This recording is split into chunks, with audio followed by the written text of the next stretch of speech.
Mga bagay na dapat mong gawin matapos mong mahuling nangaliwa ang partner mo. Una, hayaan mong lumabas ang tunay mong nadarama. Kapag nahuli mong nagloloko ang partner mo, maaaring mabigla ka at hindi mo malaman ang gagawin mo.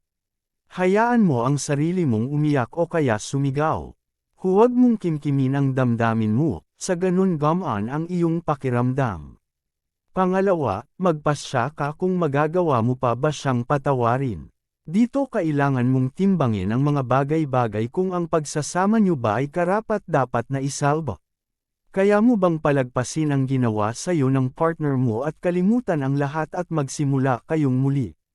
Kung hindi mo yun magagawa, kailangan mo nang tapusin ang relasyon niyo at mag-move on. Pangatlo, hilingin mong tumigil na siya. Kung hindi pa rin siya nakinig sa iyo at patuloy pa rin niyang ginagawa ang pagloloko, kailangan mo nang magdesisyong kumawala sa relasyon dahil wala ng respeto sa iyo ang partner mo. Pang-apat, alamin mo kung bakit niya nagawa yun. Mayroon ba siyang mga pangangailangan na hindi mo naibigay? Nang mahuli mo siya, ano ang mga palusot niya? Bakit ba kailangan niyang ilagay sa panganib ang relasyon niyo?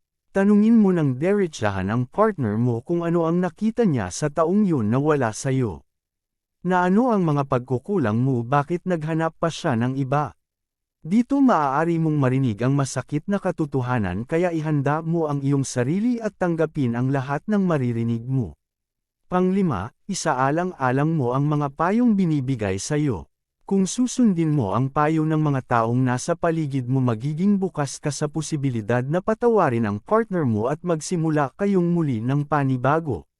Pang-anim, tanungin mo siya kung gusto ba niyang isalba ang inyong pagsasama.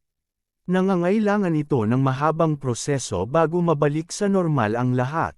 Na kailangan niyang gawin ang lahat ng kanyang magagawa para lang maibalik ang tiwalang minsan na niyang sinira. Pang-pito, patawarin mo siya. Sa huli, pipiliin mo pa ring patawarin siya para sa pamilya niyo, upang maging buo pa rin kayong mag-anak. Maisasalba niyo naman ang inyong pagsasama mula sa ginawang pagloloko ng partner mo basta bawat isa sa inyo handang kalimutan ang lahat ng nangyari at magsimulang muli.